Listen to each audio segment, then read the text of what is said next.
அன்பின் பரலோக தகப்பனே, இதுக்கு நன்றி செலுத்துகிறோம். கர்த்தாவே, இந்த புதிய நாளை எங்களுடைய வாழ்க்கையில காண செய்ததே உங்களுக்கு நன்றி. நேற்றோடு கர்த்தாவே, நம்ம ஜூம் மீட் மூலமாக இணைந்து இந்த வசனத்தை தியானிக்க நீர் கொடுத்த அந்த நல்ல திறனத்திற்காக நன்றி செலுத்துகிறோம். கர்த்தாவே, எந்த விதமான இடர்பாடுகளும் இல்லாதபடி நாங்கள் உங்கள் வசனத்தை தியானிக்க கர்த்தர் உதவி செய்ய செஞ்சோம். எங்களை நீர் ஒருமுகப்பட்டு தொடக்கம் முதல் முடிவு பரிந்துரை இந்த பிரசனம் இந்த கரம் எங்களோடு வெளியேற்ற முடியாது. புதிய நம்மை மூலம் ஒரு உறுதி செலுத்தும் மித்ரேசு நாமத்தில் ஜெபங்களை தகப்பனே. ஆமென். ஓகே, இந்த நாளிலும் நாம் வந்து நெகேமியா புஸ்தகம் 9வது அதிகாரத்தை நாம் தியானிக்க இருக்கிறோம்.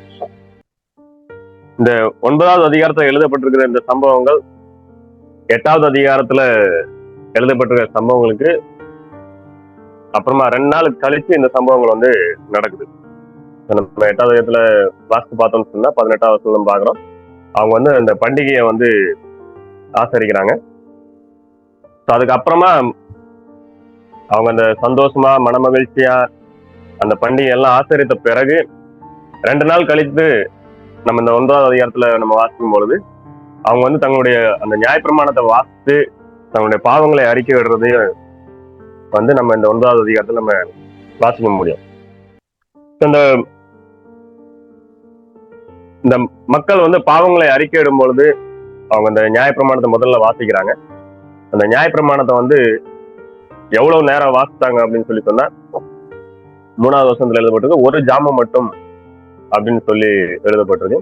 அதுக்கப்புறம் ஒரு ஜாமம் அவங்க வந்து பாவ அறிக்கை பண்ணினார்கள் அப்படின்னு சொல்லி எழுதப்பட்டிருக்கு. ஸோ 3 மணி நேரம் அவங்க வந்து நியாயப்பிரமாணத்தை வாசிக்கிறாங்க. அதுக்கப்புறம் 3 மணி நேரம் பாவங்களை வந்து அறிக்கை விடுறாங்க. இந்த இடத்துல வந்து அவங்களுடைய ஜபத்தை வந்து நம்ம பாக்குறோம். மேற்கொண்டு நம்ம பார்த்தோம் அப்படின்னு சொன்னா அந்த ஜபத்துல வந்து ஃபர்ஸ்ட் வந்து அவங்க என்ன பண்றாங்கன்னு சொன்னா, ஆண்டவர் தான் வந்து இந்த உலகத்தெல்லாம் சிருஷ்டித்தவர், அவர் தான் வந்து இதை முழுவதும் பாதுகாக்கிறவர், பராமரித்து வருகிறவர் அப்படிங்கிறத வந்து அவங்க ஏற்றுக்கொள்கிறாங்க. அதுக்கப்புறம் அப்ராஹாமுடைய அழைப்பை வந்து நினைவு கூறுறாங்க. அதுக்கப்புறம் நீங்க வாசித்து பாத்தீங்கன்னு சொன்னா, எகிப்து தேசத்துல இருந்து இஸ்ரவேல் விடுதலையாகி வந்ததுல ஆண்டவருடைய வல்லமை எப்படி வெளிப்பட்டது அப்படிங்கிறத வந்து அவங்க நினைவு கூறுறாங்க. அதுக்கப்புறமா நீங்க வாசித்து பாத்தீங்க அப்படின்னு சொல்லி சொன்னா, இஸ்ரவேல் மக்கள் வந்து அந்த கானான் தேசத்துல வந்து இருந்தப்பவும் சரி, இல்ல வழியில பிரயாணத்துல இருந்தப்பவும் சரி, அவளுடைய கீழ்ப்படியாமையின் மத்தியிலும் தேவனுடைய கிருபை வந்து எப்படி விளங்கினது அப்படிங்கிறத வந்து நம்ம பார்க்க முடியும். நம்ம பொதுவாகவே வந்து பழைய ஏற்பாட்டுல நம்ம வந்து விசேஷமா நியாயாதிபதிகள் புத்தகத்தை நம்ம வாசித்து பார்த்தோம்னு சொன்னா, அங்க நம்ம திரும்ப திரும்ப பார்க்கக்கூடிய ஒரு விஷயம், ஆண்டவர் வந்து அவங்கள வந்து சத்துருக்கள் கையில ஒப்பு கொடுக்குறாரு. திரும்ப அவங்க வந்து ஆண்டவரை நோக்கி கூப்பிடுறாங்க. அப்ப ஆண்டவர் அவங்க வந்து விடுதலை ஆக்குறாரு. இப்படியாக வந்து அவங்களுடைய அந்த தொடர் வீழ்ச்சிகள் அவனுடைய கிருமியும் வந்து வெளிப்படுத்தப்படுறதை நம்ம வந்து வாசிக்க முடியும். அதுக்கப்புறமா நம்ம வாசித்து பார்த்தோம் அப்படின்னு சொல்லி சொன்னா, அவங்க வந்து அந்நிய தேசத்தாருடைய கைகளை ஒப்பு கொடுக்கப்படுவதற்கான காரணம் என்ன அப்படிங்கிறத வந்து நம்ம பார்க்க முடியும். ஏன்னா அவங்க வந்து ஆண்டுடைய வசனங்களுக்கு கீழ்ப்படியாதனாலையும் தீர்க்கதரிசனங்களுடைய எச்சரிப்புகளுக்கு செவி கொடுக்காதனாலையும் ஆண்டவர் அவங்களுக்கு வந்து ஒரு பாடம் கற்றுக் கொடுப்பதற்காக அந்நிய தெய்வங்கள் பின்னி போய்கிட்டு இருந்த அந்த ஜனங்களை தன் பக்கமாக இழுத்துக் கொள்வதற்காக ஆண்டவர் என்ன பண்ணாரு, அவங்க வந்து சத்துருக்கள் கையில வந்து, அதாவது அந்நிய தேச ஜனங்கள் கையில வந்து ஒப்பு கொடுத்தாரு அப்படிங்கிறத நம்ம பார்க்க முடியும். ஆனா இந்த எல்லா சூழ்நிலையிலும் ஆண்டவர் வந்து அவங்கள அழிக்கிறதுக்காக அல்ல, அவங்கள வந்து சேர்த்துவதற்காக தான் வந்து இதெல்லாம் அனுமதித்தார் அப்படிங்கிறதையும் வந்து இந்த வசனங்களை வாசிப்பதன் மூலமாக நாம் வந்து அறிந்து கொள்ள முடியும். அதுக்கப்புறமா நம்ம பார்த்தோம்னு சொன்னா, மக்கள் வந்து தங்களுடைய பாவங்களை வந்து ஒப்புக்கொள்றாங்க, நாங்க வந்து பாவம் பண்ணோம் அப்படிங்கிறத. அதுக்கப்புறம் கடைசியா நம்ம பார்த்தோம் அப்படின்னு சொன்னா 38வது வசனத்துல இதெல்லாம் வந்து அவங்க வந்து உடன்படிக்கை பண்ணி அதை எழுதி அதை முத்திரை போட்டார்கள் அப்படின்னு சொல்லி எழுதப்பட்டிருக்கு. இப்படிதான் வந்து இந்த அதிகாரம் முடிவடையுது. ஸோ இதான் நம்ம இந்த அதிகாரத்துல பார்க்கிற விஷயங்கள், எழுதப்பட்டிருக்கிற விஷயங்கள். ஸோ இந்த அதிகாரத்துல இருந்து நம்ம என்ன கற்றுக்கொள்ள முடியும் அப்படின்னு சொல்லி நம்ம பார்த்தோம் அப்படின்னு சொன்னா, முதல் விஷயம் நம்ம பார்த்தோம் அப்படின்னு சொன்னா, அதாவது ஒன்பதாவது அதிகாரத்துல 3வது வசனத்தை வந்து அவங்க வந்து எழுந்திருந்து தங்கள் நிலையில் நின்றார்கள். அப்பொழுது ஒரு ஜாமம் மட்டும் அவருடைய தேவனாய கர்த்தரின் நியாயப்பிரமாண புஸ்தகம் வாசிக்கப்பட்டது. பின்பு ஒரு ஜாமம் மட்டும் அவர்கள் பாவ அறிக்கை பண்ணி தங்கள் தேவனாய கர்த்தரை பணிந்து கொண்டார்கள் அப்படின்னு சொல்லி எழுதப்பட்டது. சாதாரணமா நம்ம வந்து அந்த பண்டிகை அந்த நேரங்கள்லாம் வந்து அந்த வேத வாசிப்பு ஜபம் அப்படிங்கிறது கொஞ்சம் குறைவாக தான் காணப்படும். ஆனா இந்த இடத்துல நம்ம பாக்குறோம், பண்டிகை முடிஞ்சு அந்த 2 நாள் கழிச்சு அவங்க எவ்வளவு நேரம் அந்த நியாயப்பிரமாணத்தை வாசிக்கிறதுக்கு எடுத்துக்கொண்டாங்க, எவ்வளவு நேரம் வந்து தங்களோட பாவங்களை அறிக்கை விட்டாங்க, ஜபம் பண்ணாங்க அப்படிங்கறது வந்து எழுதப்படுது. ஸோ ஒரு அதிகப்படியான நேரம் வந்து அவங்க என்ன பண்ணியிருக்காங்க, அவனுடைய வேதத்தை வாசிப்பதிலையும், வெறுமனே வாசிப்பது இல்லை, வெறுமனே வாசிப்பதா இருந்தா அவங்க வந்து பண்டிகை முடிஞ்சோன்னு வீட்டுக்கு போயிட்டு இருப்பாங்க. ஸோ நம்ம தொடர்ந்து பார்த்தோம்னா அந்த வேதத்தை வெறுமனே வாசிக்க மட்டும் செய்யாம அதை வாசித்து தங்களுடைய வாழ்க்கையை வந்து தற்பரிசோதனை மேற்கொள்றாங்க. அதனாலதான் வந்து இந்த சுத்திகரிப்புகள் எல்லாம் வந்து நடைபெறுது. ஸோ 3 மணி நேரம் அப்படிங்கிறது நிச்சயமா இன்னைக்கு இருக்கிற சூழ்நிலையில நம்ம பார்த்தோம் சொன்னா ஒரு அதிகப்படியான நேரம். ஏன்னா 3 மணி நேரம் பிளஸ் ஒரு 3 மணி நேரம் 6 மணி நேரம். இது வந்து டெய்லி நடந்துச்சு அப்படின்னு இல்லை. ஆனா இஸ்ரேல் தரத்தில் நம்ம பார்த்தோம்னு சொன்னா அப்பப்போது எழுப்புதல் வரும்பொழுது இப்படிப்பட்டதான காரியங்கள் வந்து நடைபெற்றது. இன்னைக்கு நம்முடைய வாழ்க்கையில நம்ம வந்து எவ்வளவு தூரத்துக்கு அந்த ஆண்டுடைய வார்த்தையில வந்து நம்ம மூழ்கி போய் இருக்கிறோம் அப்படிங்கிறத வந்து நம்ம ஆராய்ந்து பார்ப்போம். சில நேரத்துல நம்ம வந்து நிச்சயமா அனுபவித்திருப்போம். நம்ம பைபிள்ல உட்கார்ந்து அதை தியானிக்கும் பொழுது சில மணி நேரங்கள் வந்து நம்ம வந்து கொடுத்திருப்போம். ஆனா இது வந்து நம்மளுடைய ஒரு பழக்கமா இருக்குதா, இல்ல அது வந்து ஒரு கடந்த கால ஒரு நிகழ்வா இருக்குதா அப்படிங்கறத வந்து நம்ம ஆராய்ந்து பார்க்கணும். நான் ஒரு காலத்துல இப்படி பண்ணியிருக்கிறேன் அப்படின்னு நம்ம சொல்றோமா, இல்ல நம்ம இப்படி பண்ணிக்கிட்டு இருக்கோம் அப்படிங்கிறத நம்ம சொல்லுமா? நம்ம கடைசியா என்னைக்கு நம்ம ஆண்டுடைய வசனத்துல மூழ்கி இருந்து இல்ல அதிக நேரத்தை நம்ம கொடுத்து வெறுமனே வாசிப்போடு மட்டும் நிறுத்தி கொள்ளாம அந்த வசனத்தை நம்முடைய வாழ்க்கையோடு கூட நம்ம எப்பவும் கடைசியா நம்மளை தற்பரிசோதனை செய்து பார்த்தோம் அப்படிங்கறத நம்ம என்ன செய்யணும், நம்மளே நாமே ஆராய்ந்து பார்க்கணும். இந்த இடத்துல ஜனங்கள் வந்து வெறுமனே வாசிக்காம அந்த நியாயப்பிரமாணத்தை தங்களுடைய வாழ்க்கையோடு கூட அவங்க ஒப்பிட்டு பார்த்ததுனாலதான் என்ன செஞ்சாங்க, அவங்க தங்களுடைய வாழ்க்கையை வந்து அந்த இடத்துல அவங்க சீர்படுத்தி அவங்க பாவ மன்னிப்பு அறிக்கையிட்டு ஆண்டோடு கூட என்ன செய்றாங்க, ஒப்புர வராங்க. இந்த வேதம் வந்து வெறுமனே வாசிப்பதற்காக மட்டுமே கிடையாது. இந்த வேதம் வந்து நமக்கு வந்து நம்முடைய வாழ்க்கையோடு கூட ஒப்பிட்டு நம்ம வாழ்க்கையை வந்து அந்த வேத வசனத்தோடு கூட வந்து அதன்படி நம்மளை சீர்படுத்திக் கொள்வதற்காக ஆண்டவர் நமக்கு என்ன பண்ணியிருக்காரு, கொடுத்திருக்கிறாரு. நம்ம எவ்வளவு அதிக நேரம் கொடுக்கிறோம் அப்படிங்கிறத நம்ம என்ன செய்வோம், முதலாவது நம்ம ஆராய்ந்து பார்ப்போம். அதுக்கு அடுத்தபடியா நம்ம பார்த்தோம்னு சொன்னா 2வதா வந்து தேவனுடைய கிருபை. இந்த இடத்துல நம்ம வாசித்து பார்த்தோம் அப்படின்னு சொன்ன 17வது வசனத்தை நான் வாசிக்கிறேன். அவர்கள் செவி கொடுக்க மனதில்லாமலும் அவர்களிடத்துல நீர் செய்த உம்முடைய அற்புதங்களை நினையாமலும் போய் தங்கள் கழுத்தை கடினப்படுத்தி தங்கள் அடிமைத்தனத்துக்கு திரும்பும்படிக்கு அவர்கள் கலகம் பண்ணி ஒரு தலைவனை ஏற்படுத்தினார்கள். ஆகிலும் வெகுவாய் மன்னிக்கிறவரும் இரக்கமும் மன உருக்கமும் நீடிய சாந்தமும் மகா கிருபையும் உள்ளவருமான தேவனாகிய நீர் அவர்களை கைவிடவில்லை.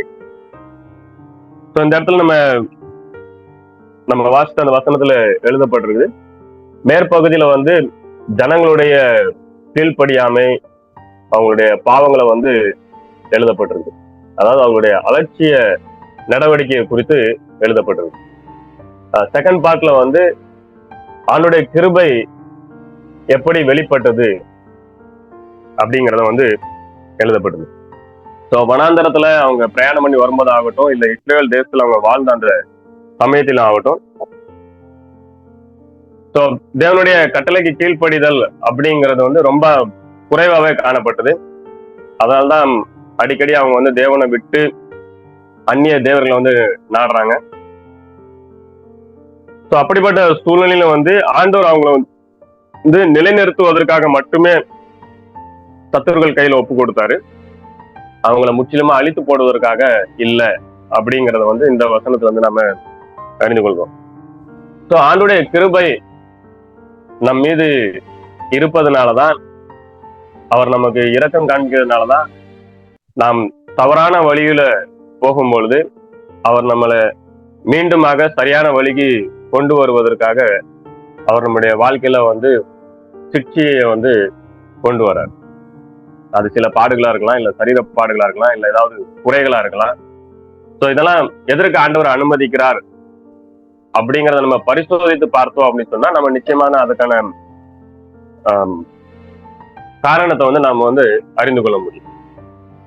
ஸோ இஸ்ரவேல் ஜனங்கள் இந்த இடத்துல அவங்க என்ன பண்றாங்க, அவங்க வந்து அவங்களுடைய குறைகள், அவங்களுடைய கீழ்ப்படியாமை, அவங்க எவ்வளவு அலட்சியமா இருந்தாங்க அப்படிங்கறதெல்லாம் வந்து இந்த இடத்துல ஒப்புக்கொண்டு, அந்த அலட்சியத்தின் மத்தியிலும் ஆண்டவர் வந்து எப்படி அவங்களுக்கு வந்து அவருடைய கிருபையை வந்து அவங்களுக்கு காண்பித்தார் அப்படிங்கறத அவங்க என்ன செய்றாங்க இந்த இடத்துல அறிக்கையிடுறாங்க. ஸோ நம்முடைய வாழ்க்கையும் கூட நம்ம பரிசோதித்து பார்த்தோம் அப்படின்னு சொன்னா நிச்சயமா நாம வந்து என்ன பண்ண முடியும்னு சொன்னா நம்முடைய வாழ்க்கையிலும் இதை வந்து அறிந்து கொள்ள முடியும். நம்முடைய வாழ்க்கையிலும் நாம ஆண்டோடைய வசனங்களுக்கு கீழ்ப்படியாமல் இருக்கும் பொழுது ஆண்டவர் எப்படி சில காரியங்கள் நம்முடைய வாழ்க்கையில அனுமதித்து அதன் மூலமா நம்மளை வந்து அவருக்கு நேராக வந்து நம்மளை இழுத்து கொண்டார் அப்படிங்கறத நம்ம என்ன செய்ய முடியும், நிச்சயமா நாம அனுபவித்திருப்போம். ஸோ ஆண்டுடைய கிருபை இருக்கிறதுனாலதான் அவரால் நம்ம என்ன செய்யப்படுறோம், சிக்ஷிக்கப்படுறோம். ஸோ எபிரேயருக்கு எழுதுற அந்த நிருபத்துல நம்ம வாசிக்கும் பொழுது, தகப்பன் தான் நேசிக்கிற புத்திரனை சிக்ஷிப்பது போல கர்த்தர் தமிழ் அன்பு கூறுகளை என்ன செய்கிறார், சிக்ஷிக்கிறார் அப்படின்னு சொல்லி எழுதப்பட்டிருக்கு. ஸோ நம்ம தேவனுடைய சிக்ஷையை நம்ம அற்பமா எண்ணாமல் நம்முடைய நன்மைக்காக ஆண்டவர் அதை அனுமதித்திருக்கிறார் அப்படிங்கிறத நம்ம என்ன செய்வோம், ஏற்றுக்கொண்டு நம்முடைய குறைகளை அறிக்கை செய்யும் பொழுது நிச்சயமா ஆண்டவர் நம்முடைய வாழ்க்கையில எவ்வளவு கிருபை உள்ளவராய் இருந்திருக்கிறார் அப்படிங்கிறத நம்மளும் என்ன செய்ய முடியும், நம்மளால அறிக்கை செய்ய முடியும். அதுக்கு அடுத்தபடியா நம்ம பார்த்தோம் அப்படின்னு சொன்னா,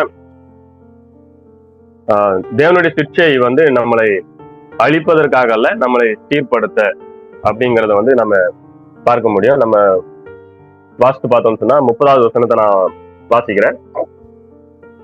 நீர் அநேக வருஷமாக அவர் மேல் பொறுமையா இருந்து உம்முடைய ஆவியினால் பேசின உம்முடைய தீர்க்கதரிசிகளை கொண்டு அவர்களை திடசாட்சியாய் கடிந்து கொண்டாலும் அவர்கள் செவி கூடாதபடியினாலே அவர்களை அந்நிய தேச ஜனங்கள் கையில் ஒப்பு கொடுத்தீர்.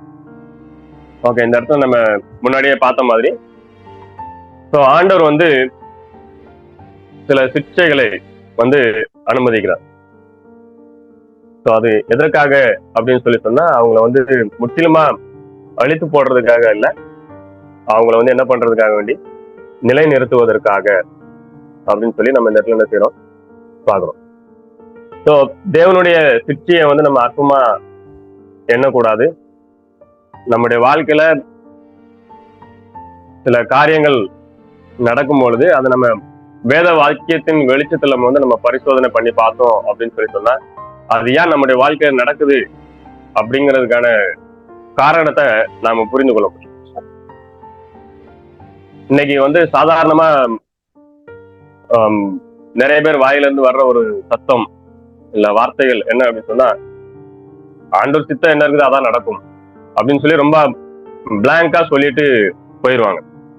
ஆனா அப்படி சொல்றவங்க வாழ்க்கைய நம்ம பார்த்தோம்னு சொன்னா அது ஏன் நடக்குது அப்படிங்கிறத வேதத்தின் வெளிச்சத்துல பரிசோதனை பண்ணி பார்த்திருப்பாங்களா இல்லையா, இல்ல அவங்க அந்த சூழ்நிலை இருக்கிறதுக்கான காரணத்தை வேதத்தின் வெளிச்சத்துல அவங்க தெரிஞ்ச பிறகும் அதற்கான இந்த குறைகள் என்ன அப்படிங்கிறத கண்டு கொண்ட பிறகும் அதை விட்டு விலக அவங்க தயாரா இருக்காங்களா இல்லையா, ஸோ அப்படிங்கிற நிறைய கேள்விகள் வந்து இருக்குது.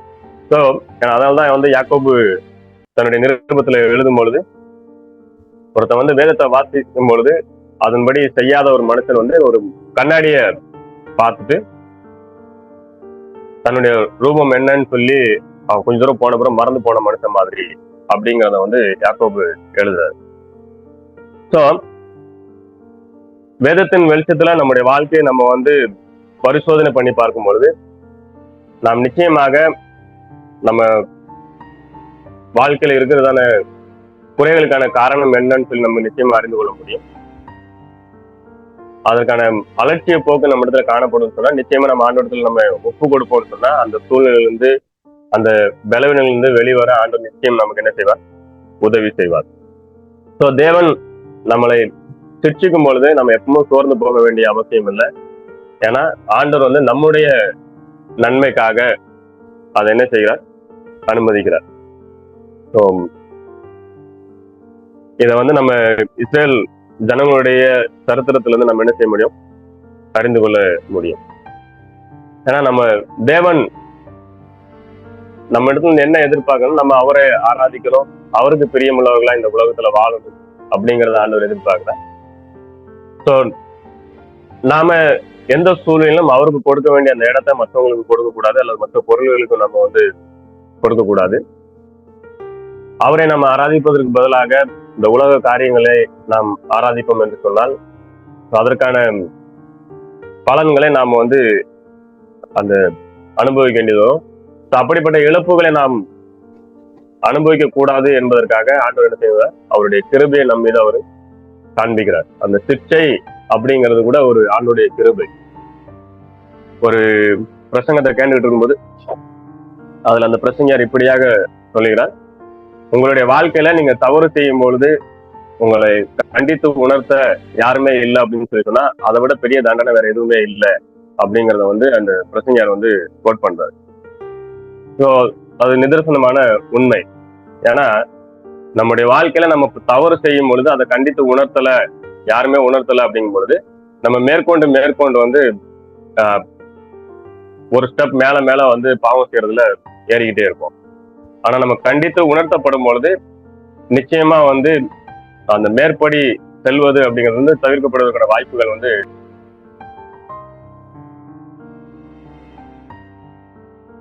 வாழ்க்கையில நாம எப்பொழுதும் என்ன செய்வோம்? தயாரா இருப்போம்.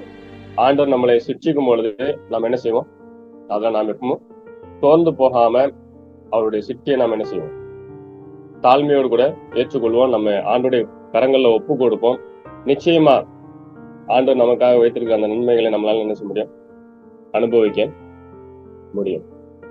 ஸோ அதுக்கப்புறமா நம்ம பார்த்தோம் கடைசியா அப்படின்னு சொல்லி சொன்னா 38வது வசனத்துல அவங்க வந்து ஒப்பந்தத்தை வந்து உறுதிப்படுத்துறாங்க. வசனத்தை நான் வாசிக்கிறேன். இவையெல்லாம் இப்படி இருக்கிறபடியால் நாங்கள் உறுதியான உடன்படிக்கை பண்ணி அதை எழுதி வைக்கிறோம். எங்கள் பிரபுக்களும் எங்கள் லேவியரும் எங்கள் ஆசாரியரும் அதற்கு முத்திரை போடுவார்கள் என்றார்கள். அவங்க இந்த வசனத்தை எல்லாம் வாசித்து தங்களுடைய பாவங்கள் எல்லாம் அறிக்கையிட்டு கடந்த காலத்துல ஆண்டவர் அவங்களுக்கு வெளிப்படுத்தின அந்த கிருபையெல்லாம் வந்து அவங்க அறிக்கையிட்டு முடித்த பிறகு அவங்க வந்து ஒரு உடன்படிக்கை பண்றாங்க. அந்த உடன்படிக்கை பண்ணி அதை உறுதிப்படுத்தி அதுக்கு என்ன செய்யறாங்க? முத்திரை போட்டார்கள். அதாவது சைன் போடுறாங்க அப்படின்னு சொல்லி, இல்ல சீல் போட்டாங்கன்னு சொல்லி நம்ம சொல்றோம். ஸோ இந்த வசனம் நம்ம என்ன அறிந்து கொள்றோம் அப்படின்னு சொல்லி சொன்னா, நம்முடைய வாழ்க்கையிலும் நாமளும் என்ன செய்யணும்? ஒரு உடன்படிக்கை, அதாவது உறுதிமொழி எடுக்கிறவர்களாக இருக்கணும். அநேக நேரங்களில் நம்ம வந்து அந்த ஜனவரி 1ஆம் தேதி ஆனா நம்ம என்ன செய்வோம்னு சொன்னா ஒரு சில காரியங்களை வந்து நம்ம வந்து டிசைட் பண்ணுவோம். இதெல்லாம் நான் இந்த வருஷத்துல வந்து பண்ணுவோம் அப்படின்னு சொல்லி. ஆனா அந்த உறுதிமொழி எவ்வளவு தூரத்துக்கு வந்து நிலைக்குது அப்படிங்கிறது வந்து ஒரு பெரிய கேள்வி. நம்ம அந்த உறுதிமொழி அப்படிங்கிறத வந்து நம்முடைய வாழ்க்கையில அப்போ வந்து நம்ம வந்து நினைவு கூறுறவர்களா இருக்கும். ஆனா நம்முடைய வாழ்க்கையில இன்னைக்கு நிறைய பேர் என்ன செய்யறோம் அப்படின்னு சொன்னா, ஜனவரி 1ஆம் தேதி எடுக்கிற அந்த உறுதிமொழிய டிசம்பர் மாசம் வந்த உடனே, ஐயோ இந்த வருஷம் இதெல்லாம் நாங்க வந்து பிளான் பண்ணோமே, இதெல்லாம் செய்வேன்னு சொல்லி நான் வந்து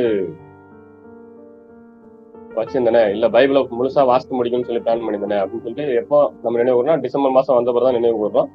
கடைசியில அதை அப்படியே விட்டுடுறோம். அதை செய்ய முடியாம தவிக்கிறோம். ஸோ நம்முடைய உறுதிமொழியை வந்து நம்ம அப்போ நினைவு கூறுவர்களா இருக்கணும். அப்பதான் நம்ம என்ன செய்ய முடியும், அந்த நம்மளுடைய அந்த உடன்படிக்கையில அல்லது நம்ம என்ன வந்து நம்ம செய்வோம் அப்படின்னு சொல்லி முடிவு பண்ணியிருந்தோமோ அதை என்ன செய்ய முடியும், நம்மளால வந்து தொடர்ந்து வந்து செய்வதற்கு அது நமக்கு ஒரு உற்சாகமா இருக்கும். ஸோ அது மாதிரி வெறுமனே வந்து நம்ம அந்த வந்து நம்முடைய மனசுல மட்டுமே வைத்துக் கொள்ளாமல் அதை எழுதி வைக்கும் பொழுது அது இன்னும் நமக்கு வந்து அடிக்கடி நம்ம நினைவு கூட்டுகிற ஒரு விஷயமா இருக்கும். இந்த நேரத்தில் நம்ம பார்க்குறோம், அவங்க எழுதி வைத்து அவங்க எல்லாம் சைன் போட்டாங்க அப்படின்னு சொல்லி இருக்கும்.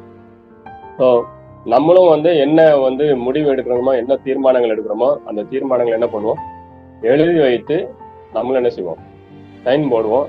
அது நமக்கு அப்போ நம்மளை நினைவுபடுத்துகிற விதமா நம்ம என்ன செய்வோம், நம்முடைய கண் பார்வையில நம்ம வைப்போம்.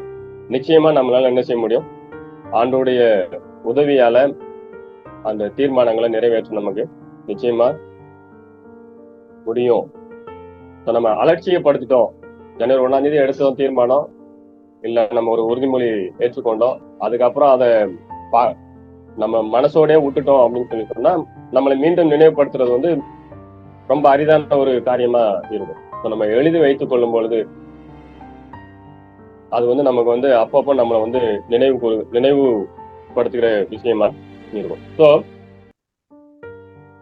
நாம வந்து தீர்மானங்கள் என்ன பண்ணுவோம், உறுதிப்படுத்துகிறவர்களா இருக்கணும். அதாவது நம்ம டிசம்பர் மாசம் கடைசி நாள்ல நம்ம பின்னோக்கி பார்க்கும் பொழுது நாம் எடுத்த அந்த உறுதிமொழிகள் அல்லது தீர்மானங்கள்ல எத்தனை சதவீதம் நாம நிறைவேற்றிருக்கோம், அந்த சதவீதங்கள் நமக்கு வந்து திருப்தி அளிக்கிறதாகவும் அதுல ஒரு வளர்ச்சி இருக்கிறதாகவும் இருக்கும் பொழுது நிச்சயமா வந்து நம்ம அதுக்கு அடுத்த வருஷத்துலயும் வந்து நம்ம இன்னும் மேற்கொண்டு அதிகமா செய்வதற்கு நமக்கு என்ன இருக்கும், அது உற்சாகம் அளிக்கக்கூடியதா இருக்கும். இல்ல அந்த சதவீதம் ரொம்ப குறைவா காணப்படும், நமக்கு திருப்தி அளிக்கக்கூடிய வகையில நம்முடைய தீர்மானங்கள் நம்ம நிறைவேற்றல அப்படிங்கும் பொழுது திரும்ப ஜனவரி 1ஆம் தேதி என்ன ஒரு ஃபீல் வரும், என்ன தீர்மானம் எடுத்து என்ன இருக்குது, ஒண்ணுமே இல்லை, அப்படியேதான் வாழ்க்கை வந்து போயிட்டு இருக்குது, நம்ம தீர்மானம் எடுக்கிறோமே தவிர அதை செயல்படுத்த தவறிடுறோம் அப்படின்னு சொல்லி ஒரு ஒரு விரக்தி மனப்பாவனை வந்து வரும். ஸோ இந்த விரக்தி மனப்பாவனை வராம இருப்பதற்காக நம்முடைய வாழ்க்கையில நம்ம என்ன செய்யணும், நம்முடைய தீர்மானங்களை நம்ம எழுதி வைத்துக் கொள்ளும் பொழுது அதை அப்பொழுது நாம வந்து அதை பார்க்கும் பொழுது நாம் என்ன செய்வோம், உற்சாகம் அடைந்து அதை நிறைவேற்றுவதற்கு நாம் என்ன செய்வோம், தேவைப்படும். ஸோ இந்த தீர்மானங்களை நாம் ஜெபத்தோடு எடுக்கணும். அப்பனா நிச்சயமா நம்ம என்ன செய்யணும், ஆண்டோடைய உதவியில அதை செய்து முடிக்க முடியும். ஸோ இதுதான் வந்து நம்ம இந்த அதிகாரத்தை வந்து கற்றுக்கொள்ளும் காரியங்கள். நான் மீண்டும் சில காரியங்களை நினைப்பூட்ட விரும்புகிறேன். முதலாவது, கடைசியா எப்போ ஆண்டோடைய வசனத்தை வாசிப்பதுல மூழ்கி போய் இருந்தீங்க, கடைசியா என்னைக்கு வந்து ஆண்டோடைய வசனத்தை தியானிப்பதுல, ஆண்டோடைய வசனத்தை நம்முடைய வாழ்க்கையோடு கூட ஒப்பிட்டு பார்ப்பதுல கடைசியா என்னைக்கு நாம் மூழ்கி போயிருந்தோம் அப்படிங்கறத நாம் என்ன செய்வோம், ஆராய்ந்து பார்ப்போம். நம்முடைய பலவீன நேரங்கள்ல நாம் ஆண்டோடைய கிருபையை சார்ந்து கொள்வோம். அது மட்டும்தான் வந்து நாம பாவத்துல வீழ்ந்து போன அந்த நேரத்துல ஆண்டவரை நோக்கி கூப்பிடுவதற்கும் ஆண்டவர் அண்டை வந்து சேருவதற்கும் உதவியாக இருக்கும். நாம் தேவனுடைய கிருபையை மறந்து போனோம் அப்படின்னு சொல்லி சொன்னால் யூதாஸ் இஸ்காரியோத் மாதிரி தனக்கு தானே வந்து தண்டனை கொடுத்து கொள்ள வேண்டிய ஒரு நிர்பந்தங்கள் வரலாம், இல்ல சூழ்நிலைக்குள் தள்ளப்படலாம்.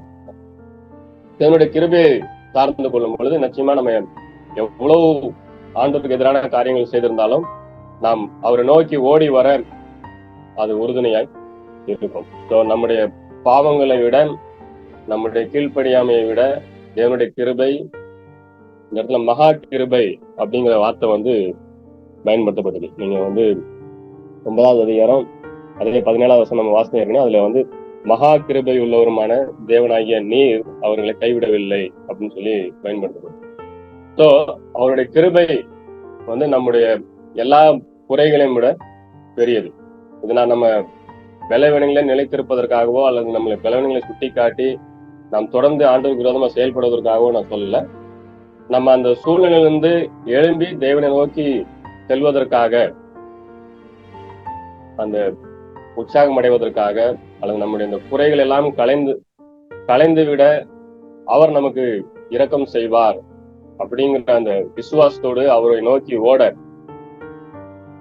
தேவனுடைய கிருபையை அறிந்து கொண்டவர்கள் நிச்சயமா தொடர்ந்து என்ன செய்ய மாட்டாங்க, பாவத்தில் நிலைத்திருக்க மாட்டாங்க. பாவத்தில் நிலைத்திருக்கிறவர்கள் தேவனுடைய கிருபையை அறிந்து கொள்ளவில்லை. நம்முடைய வாழ்க்கையில நாம ஒருபோதும் என்ன செய்ய வேண்டாம், தேவனுடைய கிருபையை அலட்சியம் செய்ய வேண்டாம். நாம அதை அண்டர் எஸ்டிமேட் பண்ண வேண்டாம். நம்ம பாவங்கள் எவ்வளவு கொடியதா இருந்தாலும் நம்மளை ஏற்றுக்கொள்ள அவர் உண்மையுள்ளவராக இருக்கிறார். நாம் என்ன செய்வோம், அவரை நோக்கி நாம் ஓடுவோம். தேவனுடைய சித்தியை நாம் என்ன செய்ய வேண்டாம், அற்பமாக எண்ண வேண்டாம். கர்த்தர் தாமே நமக்கு உதவி செய்வாராக. அவருடைய வசனங்களிலே தொடர்ந்து வளருவதற்கும் அவருடைய வழியிலே தொடர்ந்து நடப்பதற்கும் நாம் ஜெபித்து இந்த காலை தியானத்தை நிறைவு செய்வோம். அன்பின் தகப்பனே, இதுக்கு நன்றி செலுத்துகிறோம். நம்முடைய வசனத்தை தியானிக்க கர்த்தர் நீர் கொடுத்த நல்ல திறனுக்காக நன்றி செலுத்துகிறோம். இந்த நாளையும் நாங்கள் தியானித்த வசனப்படி எங்களுடைய வாழ்க்கையின் கூட கர்த்தாவே, நாங்கள் கர்த்தாவே நம்முடைய வசனத்தை தியானிக்கிறவர்களாக மட்டுமல்ல, எங்களுடைய வாழ்க்கையோடு கூட நாங்கள் பரிசோதனை செய்து அதன்படி வாழ்கிறவர்களாக நீர் எங்களை மாற்றிக் கொள்ளும்படியாக கர்த்தாவே, உம்முடைய கிருபைகள் உம்முடைய இரக்கத்திற்கு அளவில்லை. எங்களுடைய எல்லா பலவீனமான நேரங்களிலும் நாங்கள் உண்மை நோக்கி பார்க்க மண்டை சேர கர்த்தர் நீர் எங்களுக்கு உதவி செய்யும்படியாக செய்கிறோம். எங்களுடைய சுயநீதியை அல்ல, உம்முடைய மகா இரக்கங்களை நாங்கள் விசுவாசித்து மண்டை நெருங்கி சேர, உம்முடைய கிருபாசனத்தை நீ சேர கர்த்தர் எங்களுக்கு இரக்கம் பாராட்டும்படியாக கர்த்தாவே, உம்முடைய பிச்சைகளை நாங்கள் அற்பமா எண்ணாதபடி நாங்கள் அதை எங்களுடைய வாழ்க்கையை சீர்படுத்திக் கொள்ள, எங்களுடைய குறைகளை கலைந்து போட கர்த்தர் எங்களுக்கு உதவி செய்யும்படியாக மாத்திரம் இல்லாமல் தகப்பனே, இந்த கல்வற்ற ஊழியங்களும் இந்த கருத்தில் ஒப்புக் கொடுக்கிறோம். கர்த்தர் நீர் மட்டுமாக வழி நடத்தி வருகிறேன். அதற்காக நன்றி செலுத்துகிறோம். இந்த ஊழியத்தை முன்னின்று நடத்துகிற மக்களுக்காக ஆண்டிக்காக ஜெபிக்கிறோம். கர்த்தர் அவளோடு கரம் இருக்கும்படியாக ஜெபிக்கிறோம். நீர் அவர்களுக்கு நல்ல சரீர சுக பலத்தை கொடுத்து கர்த்தாவே அனைவருக்கும் ஆசீர்வாதமாக நீர் பயன்படுத்தி அள்ளும்படியாக ஊழியத்தின் எல்லா தேவைகளையும் கர்த்தர் நீங்க சந்தித்து வழிநடத்தும்படியாக இந்த நாளை உடைய கருத்தில் ஒப்புக் கொடுக்கிறோம். இந்த நாள் முழுவதும் உடைய பிரசன்னம் உடைய கரமைகளின் வழிநடத்தும் புதிய கனமை மேலும் ஒருவருக்கு செலுத்து. நாமத்தில் ஜெபங்களை தகப்பனே. ஆமென்.